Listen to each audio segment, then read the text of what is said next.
We got to mix the mission statement with the idea that everything is relevant.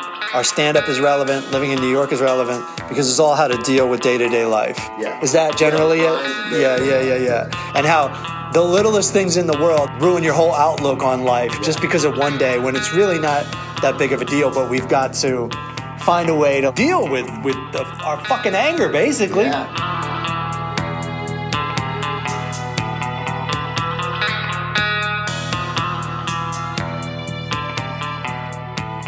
Welcome to the Power of How. I'm Matt Fulcher. I'm here with Brandon Tassif.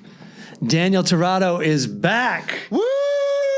Daniel Tirado is Hey, whoa, back. That's a little too much. No, it's not too much. Ah, that's sweet. We needed you. We missed you. Thanks, man. And Thank you, we're guys. working our asses off. I plan on taking it easy this podcast. You know what? You guys should take off, and I should do a solo one. You should. Just like swoop into the camera. Hello, an evening with Daniel Tirado. Good to see you guys, man. Let's plug some dates real quick. We got October 6th in Philadelphia. Maybe October 7th. I don't know. I'm sorting that out. I've got the I don't even want to get into it. There might be room for you on the show if you want to do it. Yeah. What is that? I can do Friday. the first one, right? October 6th. Is a Friday. Okay, I'll check, but I'd love to. It'd be great if we could turn it into a Power of How Hell yeah. thing. And that'd be amazing. that would be great. Yeah, I'll let you know tonight. For sure. Back from the road, ready to get back on the road. Right. Before I ask you about your adventures, I want to tell Yeah. you guys I'm going to Boston tomorrow. Oh, nice. And I have to go home and go to bed because I have a 6 a.m. Oh, tonight. Damn. I have a 6 a.m. train ride to Boston tomorrow. Okay. Because I got to catch it to ride to Connecticut, if that makes any sense. If you were on the tour, it's a mini tour. It's a 2-day that's tour, amazing, man. but it makes sense. It is amazing. Where are you playing? I'm opening for Felipe Esparza at Foxwoods in Connecticut. Oh, that's so cool. And I think the Wilbur in Boston. Oh, shit. So you're going to go Connecticut, then Boston? Yeah. The Wilbur, No, I'm going too. to Boston, Connecticut, then Boston. Okay. But as far as the shows are concerned, Yeah. Connecticut and You're Boston. playing Wilbur? Yeah. That's my favorite theater. Yeah, it's going to be The fun. Wilbur. Yeah, it's beautiful. Yeah. That's where they had a streetcar named the Streetcar Named Desire? with Brando would sleep upstairs. There's a room upstairs where he would just crash. The Brando room? Yeah, there is. It's Hell yeah. Did he shout Stella out the window? Probably. It's really special, man. That theater. That's I love that. It's right by this pizza place called New York Pizza that is actually about as good as New York Pizza. Really? But I sent a picture to my friend who was Tasha's tour manager every time I see the sign because there was one night where we had a night off, not a night off in Boston, but it was rare that we stayed at a hotel on this tour the night of. You usually get to the hotel at like 3 or 4 in the morning, 5 in the morning. This was, we just stayed in Boston and we went to the strip club because we finally had money and we wanted to waste it. And then we went, and then we walked into this place called New York Pizza and there was a full-on brawl outside and I just casually, drunkenly like walked through the brawl. just to get the pizza. Yeah, like Obi-Wan Kenobi. Or somebody like that, and it was the best pizza, and like I didn't even realize it. My friend Andrew was like, "Dude, you walked through about like 8 fights, like Mr. amazing, Magoo or man. something." That's fucking Boston, man. They fucking don't. Hey, No, fuck they don't you. kid around. Fuck you. You think you're better than me? They were probably fighting because somebody said New York pizza is better. Yeah. But they're actually giving a compliment Right. to New York pizza that's actually in Boston. So just a big misunderstanding, a really big misunderstanding. Besides the Wilbur, I never played Boston. Oh, I never. That's like the OG mecca of comedy. Yeah. It's a big deal. I played the Wang Theater right next door.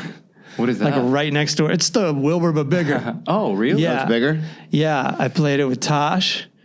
Probably, that week, if not that day. Yeah. No, it was that day. Yeah, of course it was. What the fuck am I thinking? So cool.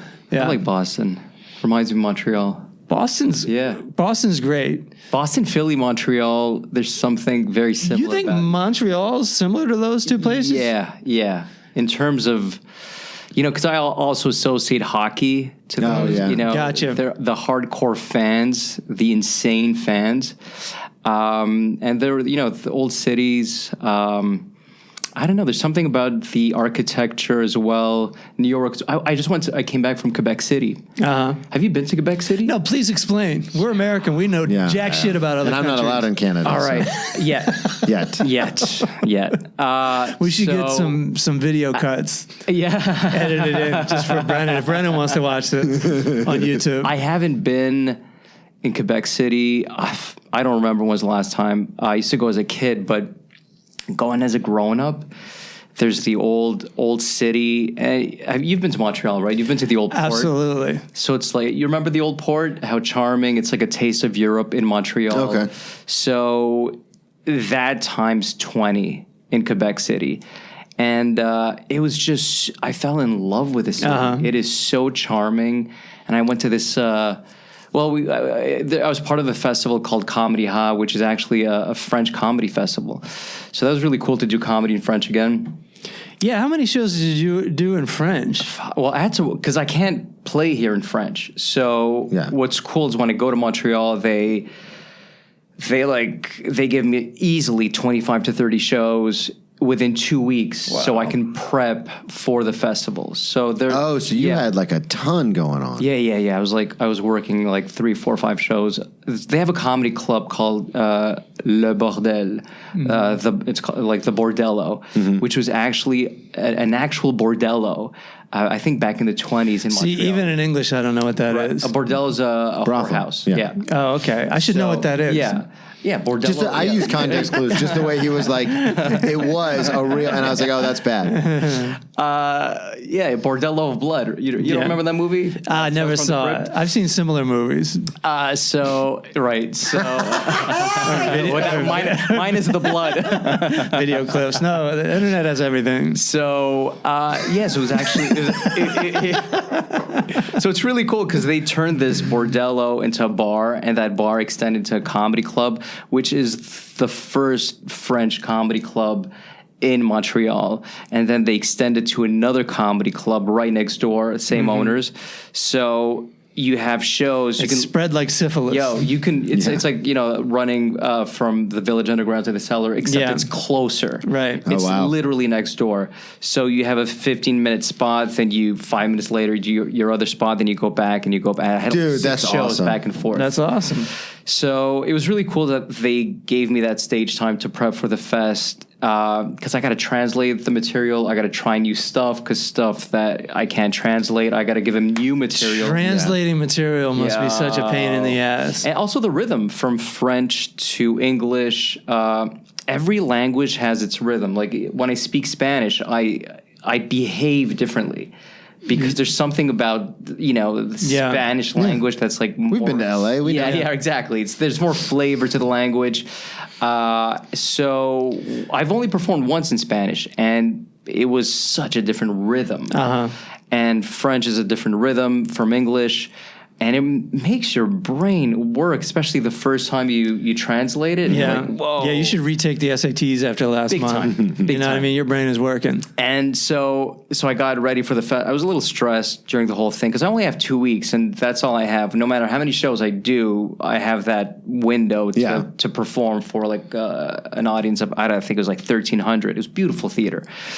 And then I went there and I had some alone time, and it's just cool to be in this old town alone. And I went to this old bookstore, and I You time traveled?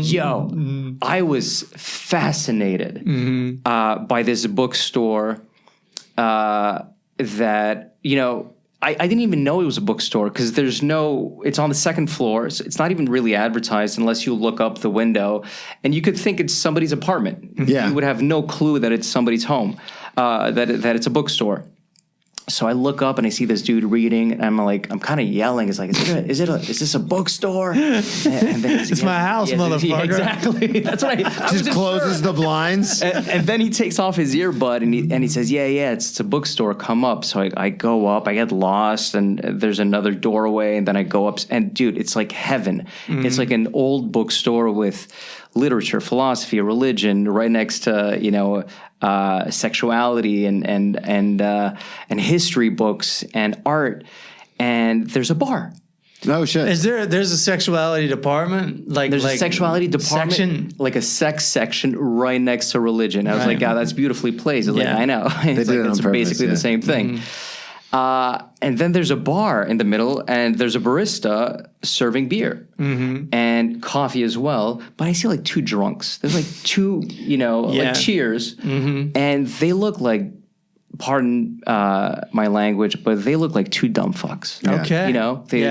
I'm familiar. Dumb fucks have a look. And they're drinking 2:00 in the afternoon, and then That's your first key, your first hand. So but very friendly, very friendly. And then I say, "Hey man, do you have like an English section?" And I read French fluently. Like what language did you ask in? In French. Okay, well you're good then. No, we're good.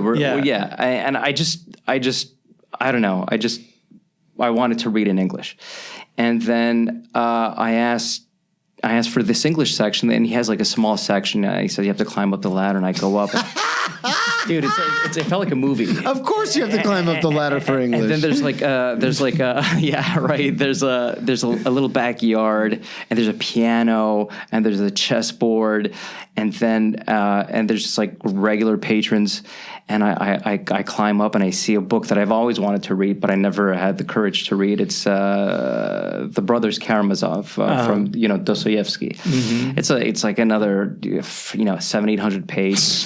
Right. Another Don Quixote. Another Don Quixote, exactly. So I find it. It looks new, like never been read. So I go up to the guy who owns the place, and it's like, and he's like, yo. He's like, he hid that book. Yeah, but if you found it, you were the guy. Exactly. You were the guy he could relate to. He's like, we just had a debate about this book. Like if it was the end of the world and we had to burn all the books, and there's only 2 books left, like between the Bible and the Brothers Karamazov, like we didn't know. We didn't know which really we have to keep. Yeah, and I was like, are you kidding me? Because I've heard how some people say it's the greatest book in literature. So like I needed to, like, it was not a coincidence. So then he tells you, he's like, I just read it twice. And then he starts telling me that how he knows everything. Like he's read, like I've read a lot of Shakespeare. This guy overread my Shakespeare. Damn. Yeah, I know. And I was like, I even try to like throw in Coriolanus, which that's a play no one knows. The tragedy knows. They're like, yeah, Coriolanus. I was like, he knows Coriolanus. And then he was like, he was so literate.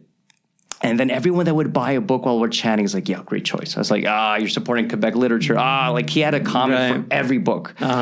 And then he says, you have to read this one. And then he's telling me that he's reading books like 3, 4, 5 times. And I said, dude, why are you reading the same books over and over?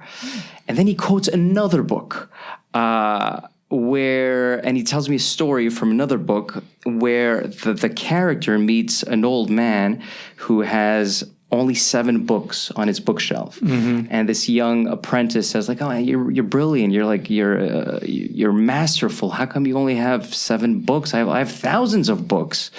And the wise man tells him, like, you only need 7 books. Yeah. Oh wow. And that really made me think of like how many. We don't get the depth. Well, I get it. It's like you only need 7 TV shows. Or like one. Seinfeld, Curb Your Enthusiasm, Sopranos, Arrested Development. The Wonder Years.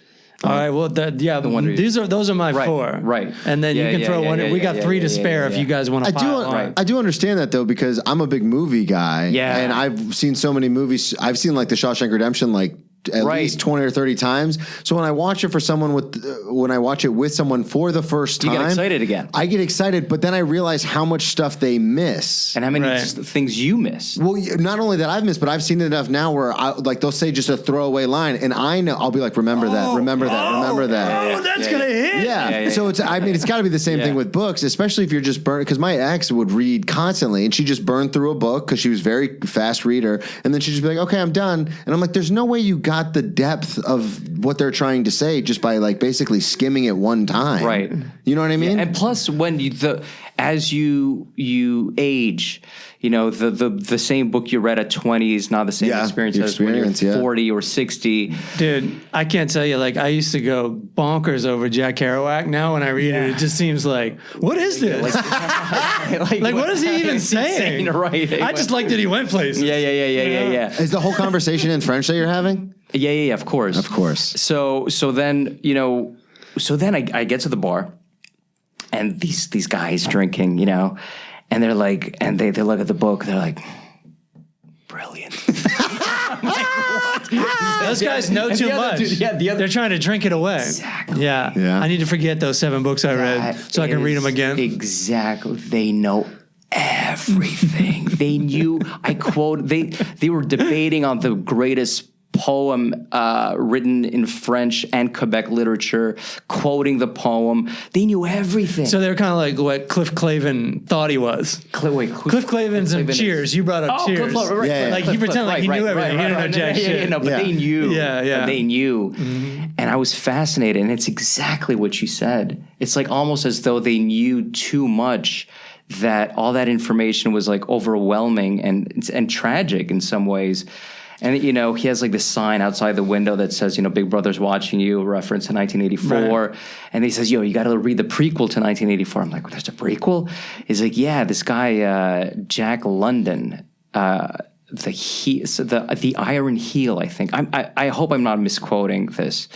And I'm like, that's the book that inspired Orwell to write 1984. Really? It's like, that was like the dystopian world, but that was before the very source of inspiration. He's like, you have to read it. He even quotes a passage from the book, and he's like, it's one of the greatest pieces of literature, and they all know this. They're all exchanging thoughts about this. Yeah, and I was just blown. I had such like crazy vibes of smarts. Yeah, and I really felt surrounded by.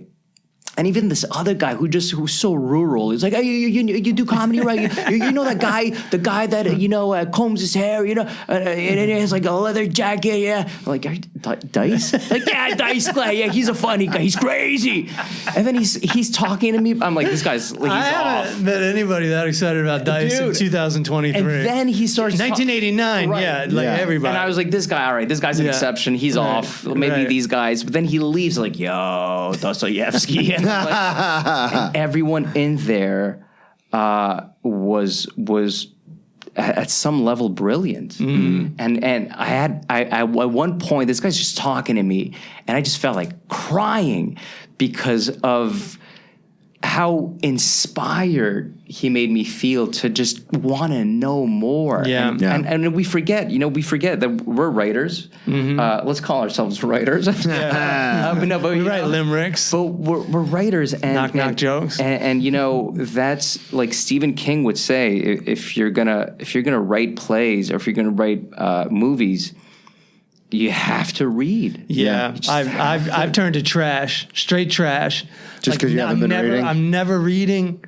I'm always watching TV. I had a book in my backpack for the longest time. I'm in big trouble right now. What'd you say? I had a book in my backpack for the longest time for the subway, and it's just. You know what the thing was? It's funny because it was this show. I put Don Quixote in my backpack, and I would read that on the subway. And then one day I took it out, and I was like, God, that book is heavy. Mm-hmm. Like this is more literally or like literally, yeah, like right. And I was like, because I keep my work stuff and all my comedy stuff, like everything I keep in my backpack. And so when I took the book out one day to make room for something, I put on my backpack and I go, oh, this is more comfortable. And I just never put it back in. Right. And so like that was the book. And I'm a completist. So it's like, I'm not going to start another book until I finish Don Quixote. Right. But because I took it out of my backpack, like my reading time is on the subway. So I just never. I don't read anymore because I haven't finished Don Quixote. Yeah, that's. I even bought that book you had mentioned to us. It's like the opposite of the passion of Don Quixote. Yeah, right. I was just like, no, I'm done. He's like, I got one windmill. It didn't really work out. I got to when they were coming back into the town. I'm like 100 pages in, and then I was just like, well, I'm not going to start what was the producer? Was it Rick Rubin? Yeah. The book that I got? Yeah. So dude, I didn't even finish it because it's like I was telling you, like I read passages before I go to bed. And then I put it down and I reflect on it. I have it like near my bedside, and it's like sometimes a passage could just make you think. And that book's like it's not really linear anyway, right? No, it's a bunch of no. ideas. It's very Buddhist. It's very like basic. Which is why we were going to read it all in the first place. Right. You have to resist the urge to put it in the bathroom, right? Because it's a good read there, but you don't want to associate enlightenment. Yeah. Well, I've been constipated lately, so I'm reading less. There you go. But what's fascinating is. It's funny that you mentioned like watching television. I was watching a video. Do you guys know who Jim Rohn is? Jim Rohn? Yeah, Jim Rohn. No. Jim Rohn is like this motivational speaker. Okay. I think who got really big in the 80s. I think he still does it. I think he's still alive. I'm not sure, but he has like this really classic like a 2-hour video you can find on YouTube. It's just Google, just punch in Jim Rohn, and he says something about like watching television. He gives an example of this guy who says. He's like, how much do you pay for your television? And he says, $450. Yeah, but what was the price tag? And he's like, what do you mean, what's the price tag? And he's like, well, you watch television like 7 hours a day. That's like $12,000 that you could have made. Yeah. This is back in 81, 82. It's like that television is costing you $12,000. Mm-hmm. It's like, and that concept of like, where do you put your time? Mm-hmm. Where do you put your energy? How many hours are we on our phones? Like, we always come back to this, but it's a good reminder of like, how much money could I have made had I just focused on something else, or on my work, or just getting disciplined? And that I'm never going to forget that concept. That's a very different mentality from the bookstore, though. What do you mean? I have to say. Well, at the bookstore, you've got people enjoying life and literature and having a beer at 2 p.m. Or not enjoying life. Yeah. Or whatever. Right. But then this guy's like, time is money, motherfucker. Right, what are you doing at the right, bookstore? right. Yeah. I mean, he practically would tell you not to go to the bookstore. What's interesting about Jim Rohn is like he sets up the rules of the first rule he says of success. I hate that word, but for lack of a better word, that's what those guys use. Back in the day, right? Right. But he's like the key thing is like if you want to be successful, the first thing you need to work on is not your job or your goals, or it's like you have to work on yourself. Mm-hmm. And that's if you take care of your like mind, body, spirit, diet, everything. If you focus on yourself, and he says the first thing you need to do, like one of the first rules is read. Mm-hmm. Just read as much as you can. Get as much information about life, about philosophers, about if you want to be successful, start reading about business, or if you want to be happy, read about happiness. Yeah. If you want to read about dieting, just read on nutrition. So he does mention that. He does like that's not a waste of time. Right. Like, reading, getting information, because he says a book can literally save you 5 years of if you were doing something wrong.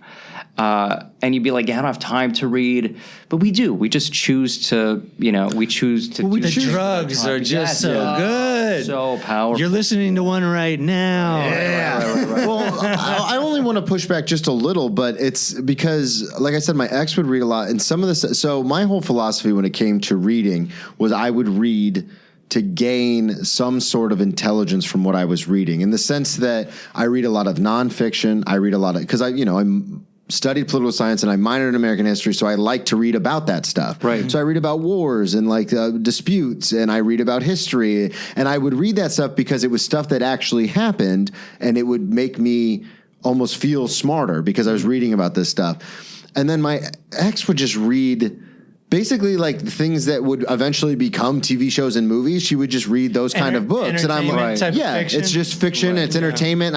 We used to get into a fight all the time because I'm like, just because you're reading it and not watching it doesn't make you like on a higher plane, because you're just reading nonsense. So that's the only thing that I would push back on. Can I debate that? Absolutely. First of all, you're a very smart couple. I have to tell you that. If this is what you're arguing over, go ahead, Daniel.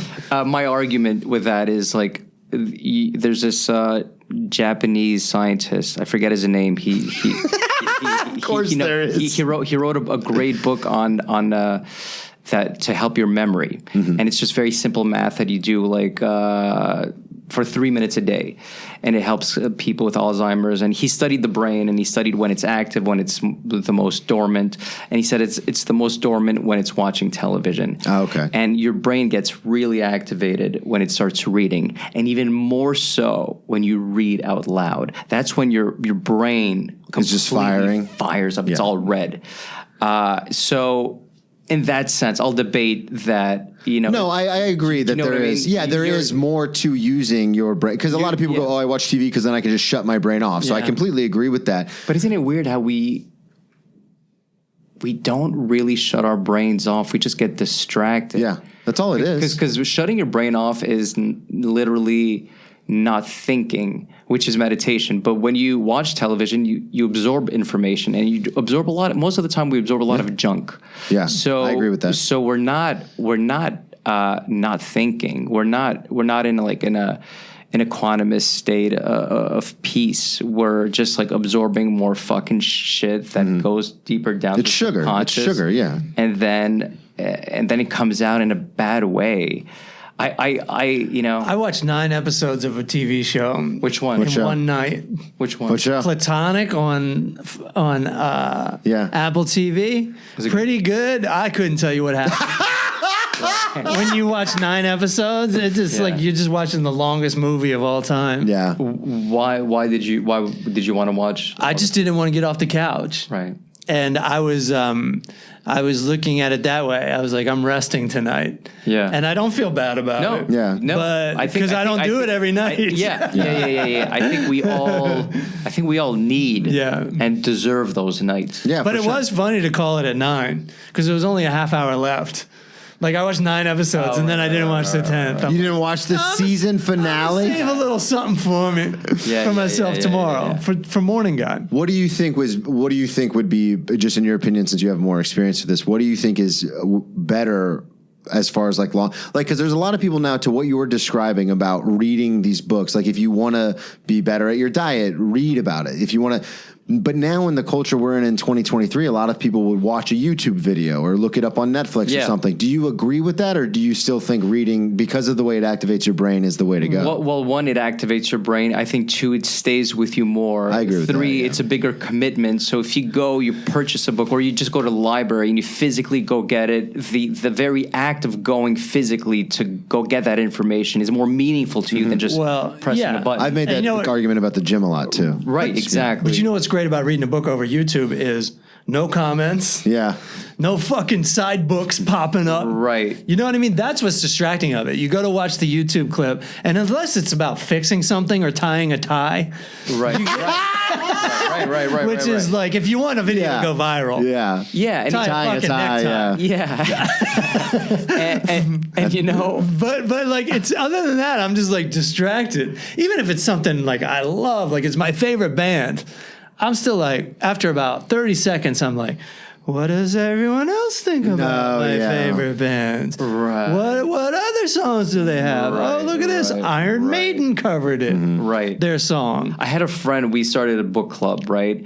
And she was reading all the books so quick, like within a few days. She was like, "Oh, what's the next book?" I'm like, "Wow, there's no way."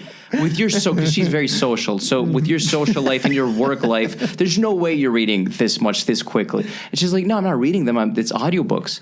I'm like, yeah. Oh, I'm like, that's cheating. I know everyone's so big on audiobooks. I am vehemently against it because it's. Why? Tell me why. I want to hear this. I agree with you, but I am vehemently against it because of what we're just talking about. When I listen to something, I don't retain any of it. Like I retain some of it, but I have like my favorite podcasts, and I will listen to them like 2 or 3 times before the new episode comes out, and I always find new things that I've listened to it all the way through. I didn't sleep, I didn't take a nap, but I'll find new things where I'll be like, oh, I don't remember them even saying that before. Yeah. And like I said earlier, when it comes to books, I'm very much like, I want to read to gain knowledge on this specific topic, so I need to read it.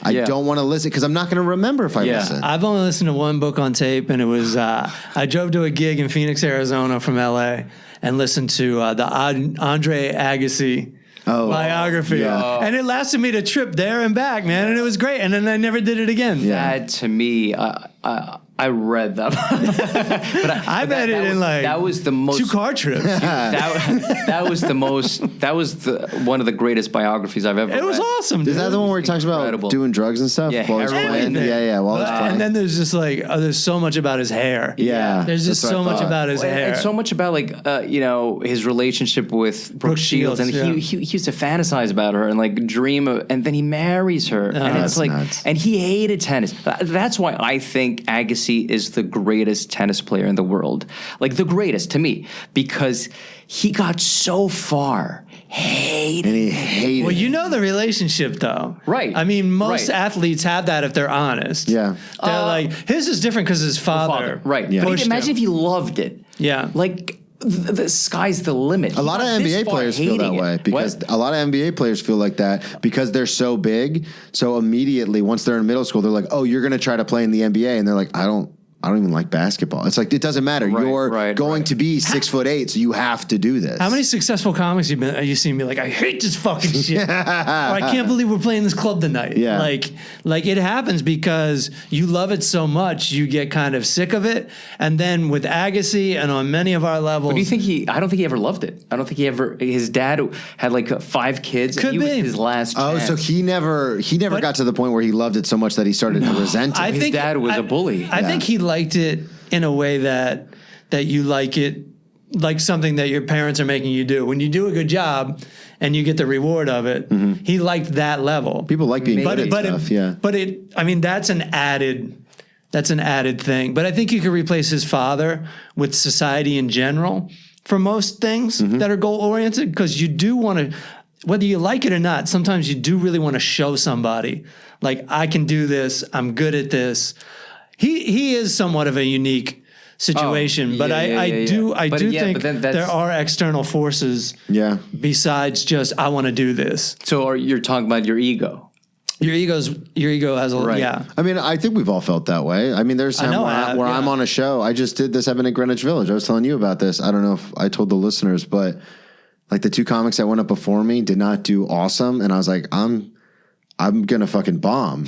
And then I went up and the first joke hit, and I was like, oh yeah, I know what I'm fucking, like, I know what I'm doing. Yeah. You guys all know I know what I'm doing. And there was that ego boost where it's like, let's go. Now imagine your dad is watching every set you do. God. My dad has seen me do stand-up one time, and I used to talk about this on stage. His advice to me after was, Brennan, you have such a good stage presence. You're really dominant up there. Now we just need to find someone to write you some jokes. There you go. Oh, boy. And I was like, thanks, Pops. He just gave me about 3 seconds of new material. Yeah, right. But he's always like, well, I was in bands and stuff, and like we would all like work together to write songs. I'm like, that's not how this works. Yeah. Yeah. And sometimes I love comedy. I love the finding a joke, structuring a joke. But I don't like the business. I don't like what's become of the business. Yeah. The whole structure of it. Yeah. We spoke about this so many times. But just to get back to what you were saying before, I think, reading is you know what I love doing? Because I know you work out too. Do you listen to podcasts while you work out? I listen to podcasts while I'm warming up, and then when I lift, because I lift real heavy, I have to get in a certain mind space. I listen to music. Okay, interesting. Yeah, so when I warm up and I'm just doing kind of like the stretching and the elliptical to warm up. So you go back and forth. I'm like doing that's no. So my workout's broken up into 2 sections. So I'll do lighter weight and stuff, and then I'm listening to podcasts that whole time. And then when I start putting the big boy weight on, I switch over to music. what do you listen to? Fuck you, I won't do what you tell me. Yeah. It's a lot of Eminem, Eminem, Slipknot, Metallica. Fuck you, I won't do what you tell me. Yeah. Yeah, it's a lot of that song angry is so powerful. stuff. I have certain songs too. Like if I'm in a certain mood, I'll listen to like sad songs, and then that like revs me up. Fly me to the moon. Well, no, I'm Sad like an emotional lifting with guy. Brennan Tassett. I'm an emotional That guy. would So be like, great, dude. it depends on what kind of headspace I'm in. Like a lot of times it's just angry. I've talked about it before. Like Kim by Eminem and like Slipknot and Metallica, Rage Against the Machine, Slayer. Like I listen to a lot of that. But then there are certain times where like something could happen in my life, completely not to do with anything. Yeah. But it's motivation for me because I don't know, it could be an ex, it could be like an old friend, or it could be someone that I got something I don't think they deserve. And then I'll listen to like sad music and like look at that on social media for like 2 seconds, and then I'll go to lift, and it's like, you say. yeah. I love how you don't know the rest of the song. I don't know the rest of the song. I know the melody. I know the melody. My old, I like how he got blamed. Yeah. I think that's all we know from that song, You Say. You say. My old strength coach used to say the best way to lift is to find all the hate in your heart. That's the way to get it out. That's beautiful. Yeah. You know, that's a perfect example of channeling something negative into something really positive. Yeah. That's like You would be shocked how strong you are until you look at a picture of your ex-fiance with her new husband and their new child. And then you're like, yeah, I'm going to rip this whole gym apart. Wow. That's powerful. Yeah. That's very powerful. That made me want to lift weights. Dude, and then it's just like, let's go. Yeah. It's funny because was it Sinatra who said that success is the greatest form of revenge? Yeah. Which I Living well, success, yeah. Which is... We used to have that picture up in our old apartment, my ex and I. Which is... One of us is going to have to live by this. Well, she got to keep the picture. I'm hoping to get the success. Which is... and I don't know how I feel about that, because a part of me thinks, like, yeah, that's a great motivator, but...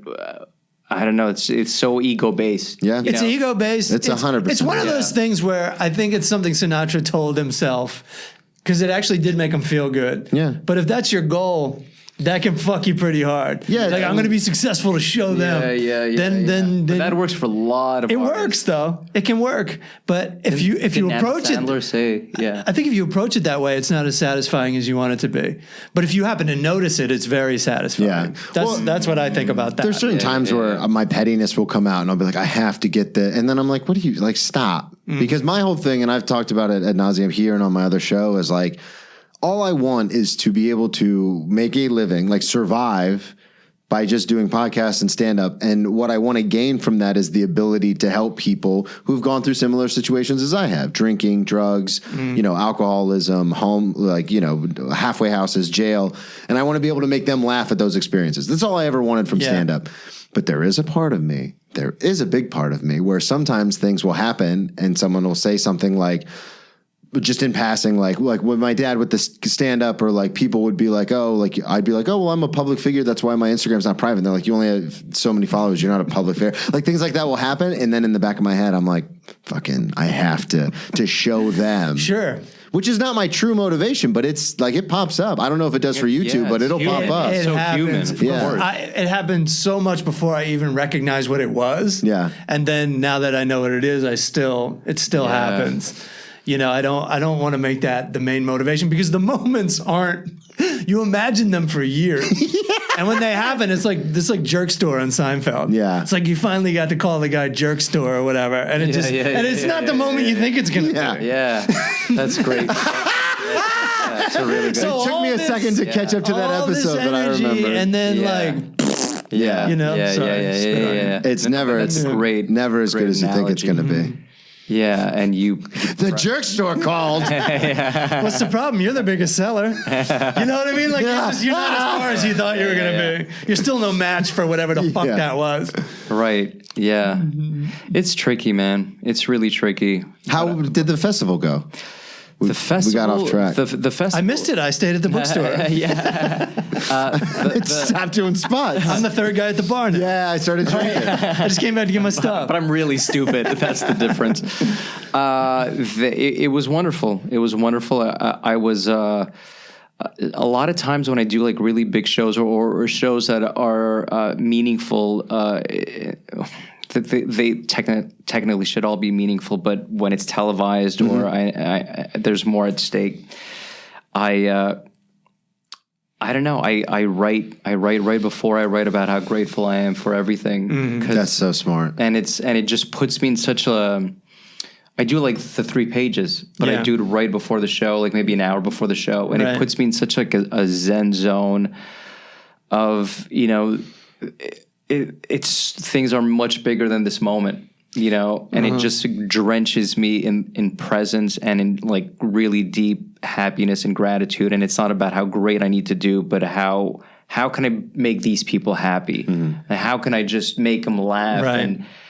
And again, you know, these places like the French love to give like standing ovations. So it's like, Oh yeah, so we know. It's very weird, and it's quite beautiful to see. You know, to the act of just not ending at the end of a show, but ending at the end of comedian sets. You got a standing O? Yeah, but I'm It's like not, the Catholic Church doing it. Yeah, but I'm not the only one. Yeah. You know, and it's just wonderful. It's so part of that culture that I find is so beautiful, that you gave us so we give back. Yeah. You know, and that's what it should be. That's There's something great about really preparing for a show, though. Yeah. And that required you to prepare a lot. Yeah. And like change things just a little bit. Yes. And then so you're kind of living in the set instead of how many times have you showed up to a comedy club and you'd be like, what are my fucking jokes? Yeah. Oh, that one's not going to work here. Yeah. And then that's Right, your prep. Right. That's true.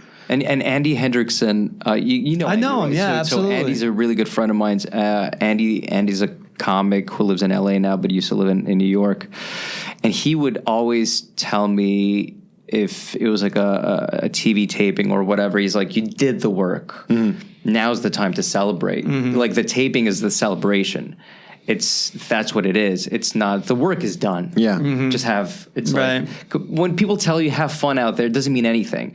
But when he phrased it that way, like now's the time to celebrate, I was like, wow, what a great way to. Good way to look at Yeah, it. Not yeah. always easy Yeah. I mean, it's just, to celebrate when you're at a bowling alley in Santa Cruz. Right. at a strip that all club you in work for? Daytona. Hey, we're gonna stop the show for comedy. And it's like, we're at a strip Yeah. club, man. Nobody cares. And it what was also cool is that I got to visit the city, and I was in I was on a street called Saint Jean, which is like the main street that leads into the old city, and there's a cemetery right behind a church, which they turned into a library. So there's a library. Oh, I saw these pictures you posted, yeah. Inside of a church. Behind that church, there's this like really, it sounds weird to say, but really cute cemetery, you know, with like, and they explain there's like, people like babies who died. There's teenagers. Aww. Yeah, exactly. That is cute. And it just puts it. Yeah, my point. So it just puts things into perspective. And there's like I saw this incredible like a tombstone that was inside of a tree. Like the tree grew through it. That's cool. And it's like, man, there's like I'm surrounded by dead people, and who are like some names are erased from the stones, and it's what the fuck am I worried about with my stupid show? Like there's the vastness and it really a cemetery really puts things into perspective. Whenever you know, I used to love jogging in cemeteries, but it's such a like I would get looks. I would get very dirty looks like that. It's not the place to jog, but it's.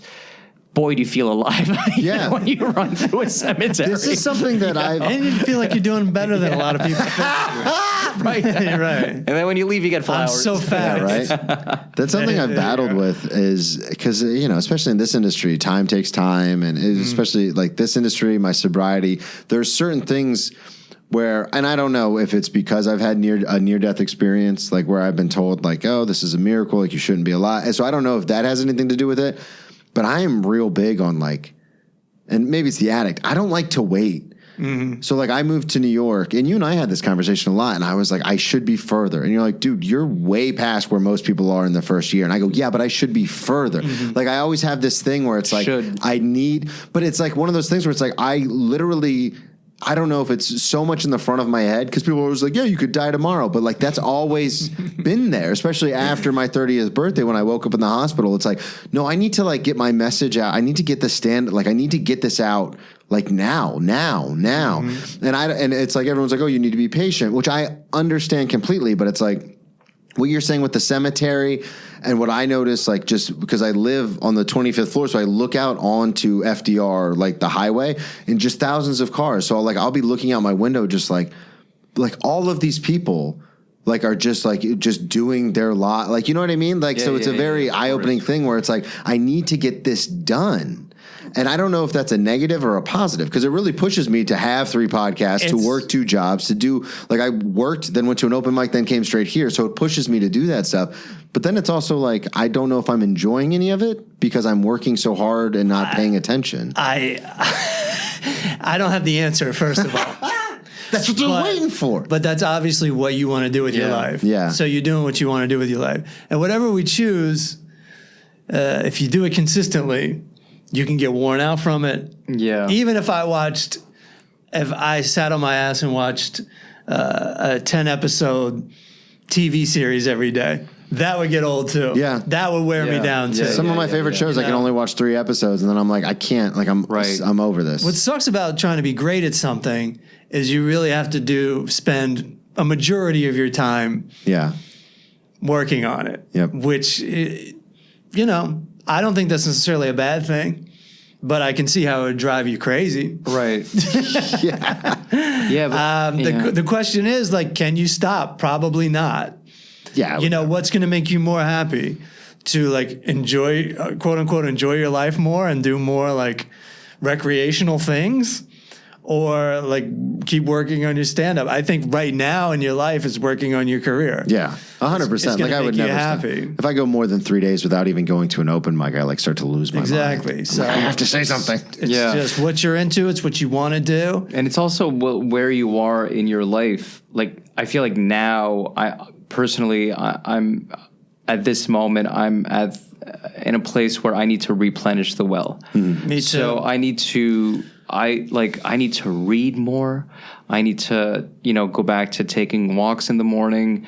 I need to, when I exercise, I listen to, old school motivational speakers, and watch old movies and, like, great cinema, and eat very well. And just, if I have shows, I have shows. If I don't, I don't.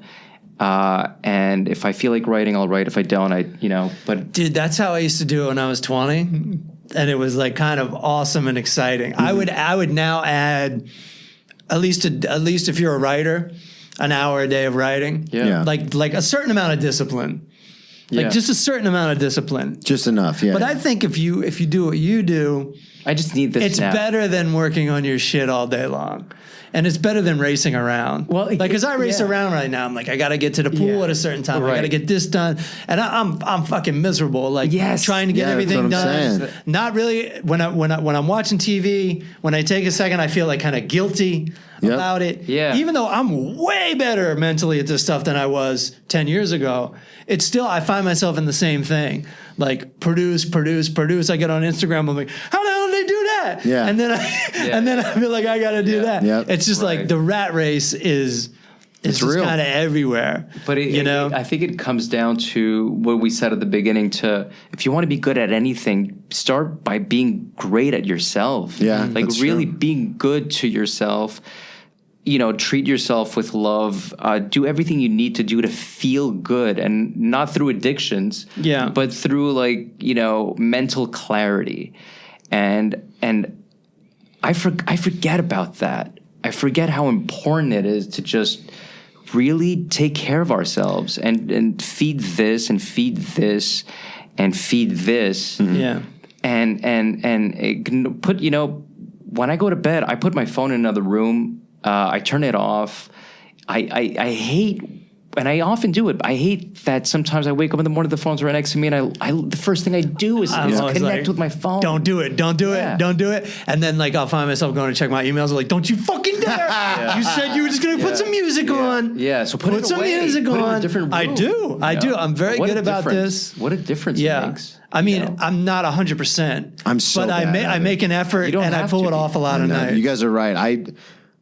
My phone will be almost dead, and I'll, like, sit down to, like, work on the computer, like, to cut the clips or whatever for the show.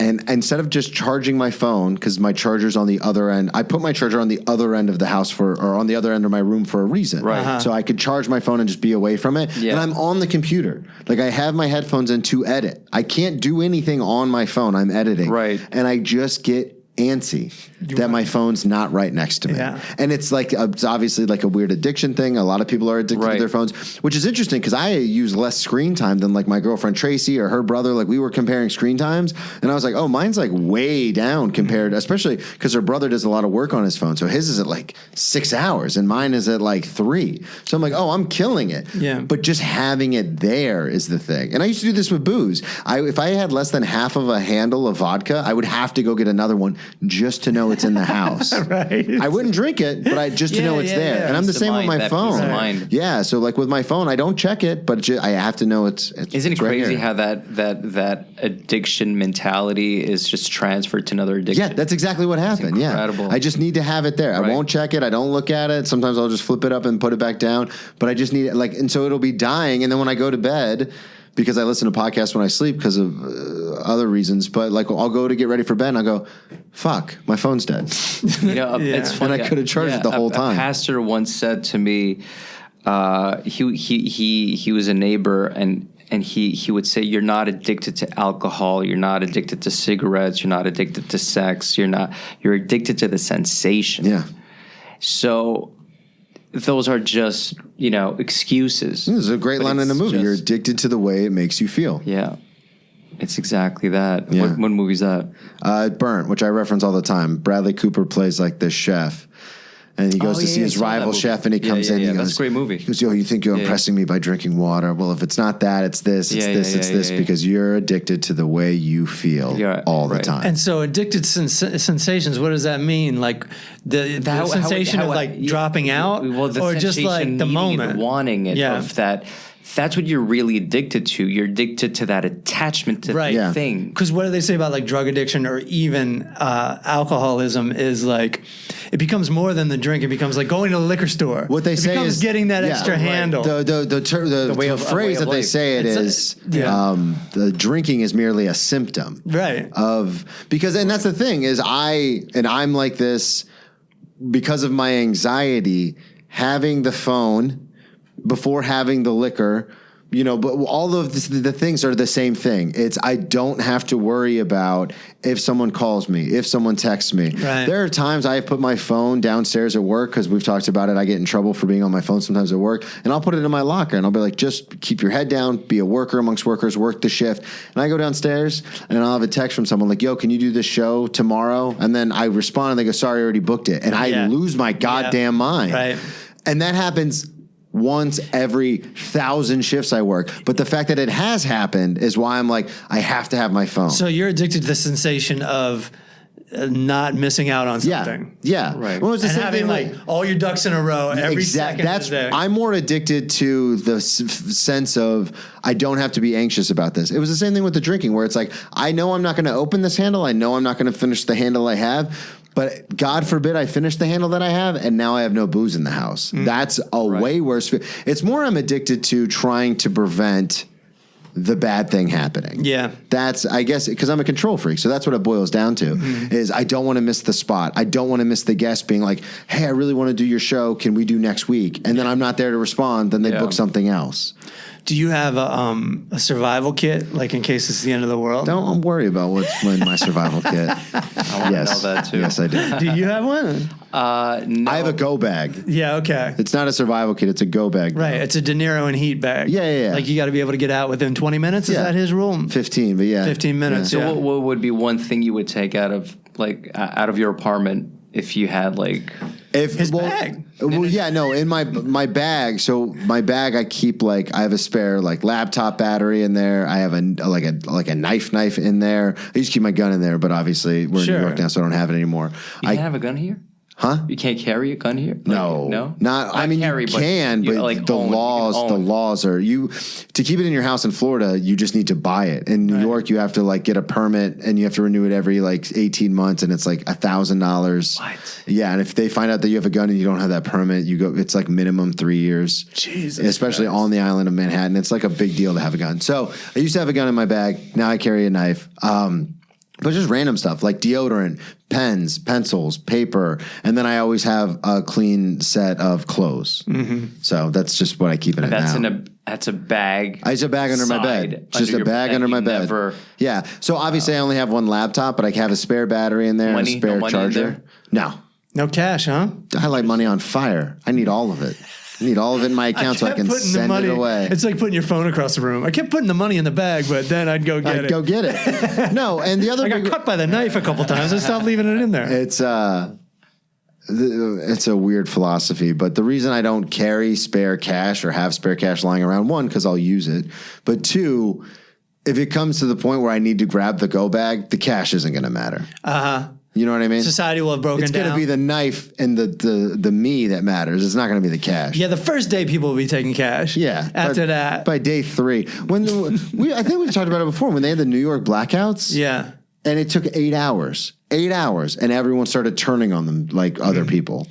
Just 8 hours. Are you talking about the one in the 70s? Yeah. Like there's that famous picture of like all these, like this mass exodus through over the Brooklyn Bridge. Or the Bronx? Well, no, I'm talking about in the Bronx, they robbed every store. Yeah. That's like how hip hop started. Everybody got like record players all of a sudden. Oh, shit. I did not know that. Yeah. And then so everybody had 2 record players. Yeah. And Mike and a PA. Yeah. Amongst other things. I say it all the time because, I don't want to turn this into a Second Amendment argument or a gun argument, but my whole theory on having a gun was because, especially wherever you are, if it comes to terms where you need it, then you have to have it. You're going to want that gun. It's like, well, I understand all the logic and the statistics, and it's, guns are very bad and they're very violent and people die all the time and it's a terrible thing. But if it ever got to the point in society where you were like, fuck, I wish I had a gun, it's too late. Yeah. And I only thought about this in Florida because we have hurricanes. And when hurricanes hit, if they knock the power out, people are robbing people. Yeah, people are stealing from you. Yeah. Well, because people... Let's get a hurricane, everybody. I'm going to lasso that motherfucker. But it's one of those things where, like, if people... Like, we all watch The Walking Dead, but, like, I'm a catastrophizer. I'm like, oh, that could happen. But you know what's crazy? Please tell me. On the CDC website, there's a page called Zombie Preparedness. Really? Yeah. So then, you're not making a joke. That's a thing. Oh my god. This popped up during the pandemic, and it was, I thought it was a joke at first because I saw it on social media. Then I actually went to the CDC page, a government page, and you find that page. It's called and now for some reason it's much harder to find. But it's still there. And it was called Zombie Preparedness, and they would give all the points, everything you would need. Is it similar to the movies? It's just too. I couldn't believe what I was reading. I couldn't believe that this is on a website of a government owned and operated by the government of the United States. So it really made me think: is there something that we are not aware of that is about to happen? Because it's not a joke. It's not cheeky. Like, hey, CDC. And even if it is cheeky, that's not something you do that. Yeah. That's not something a government. Well, it could be just something as simple as like if rabies. Right? Like rabies affects your brain and makes you violent. Mm-hmm. So it's something similar to that. Right. But what's funny is that there's a picture of a zombie. Really? Yeah. Get out of here. You sure that's real? It's like, I got to find it for you guys. Okay. Yeah. They said it in Men in Black, there's always something that's about to end the world. And the only reason these people go on with their lives is because they do not know about it. And rents do. Yeah. I mean, we went through a pandemic now. We still had to live our lives through that bullshit. Yeah. And well, you guys did. I was. Well, no, exactly. Nothing in Florida. No pandemic in Florida. But even for the month or so, you still had to make. I'm making a joke. It was we were. Like we were all all worried too. Yeah, but what's interesting about Florida is everyone was making fun of Florida, but they were the state with the least amount of COVID deaths. You also want to hear something? At one point, everyone was like, Florida's crazy, Florida. Right. But at the peak of the pandemic, when New York was the epicenter of Florida was the state with the least amount of COVID deaths. Also, fun fact, the state with the highest rise in population during the pandemic was the state everyone was talking shit about. Everyone moved to Florida. Yeah, everyone. Okay, you know how many New Yorkers... I thought you meant people were fucking. No. Me too. I thought that's... We went up. We went up. Our population 30% of New York left. Well, our population and just in the city of Jacksonville went up 80%. Wow. It almost doubled during the height of the pandemic. Everyone's talking all this shit about Florida, but they bought homes. My sister sold her house in 3 days for like 30% above market. Wow. People were just eating it up. People were leaving New York. Yeah. Woodstock because I love visiting Woodstock, and Woodstock is, it got swamped. Like there's like I know out of the 30% of New Yorkers who left, a lot went to Jersey and Woodstock and Connecticut and stuff. Yeah. And Philly. Yeah. And it's just also working from home. I think it really put into perspective, how do we want to live our lives? Yeah, that's true. Like how... I didn't learn a thing. I'm still in New York City trying to be a comedian. Thanks for listening to The Power of How. We enjoyed checking in with you. He's back. You guys. Glad you're Thank back. You guys. Thanks. And we'll talk to you next week. Yeah. Boom. Thanks for listening to The Power of How. Music by Daniel Tirado, artwork by Nelson Diaz. Follow us on all the social medias at The Power of How Podcast. Rate, review, and subscribe, and check us out at patreon.com/The Power of How Podcast. Send us some positive vibes in the form of U.S. currency. See you next week, everybody.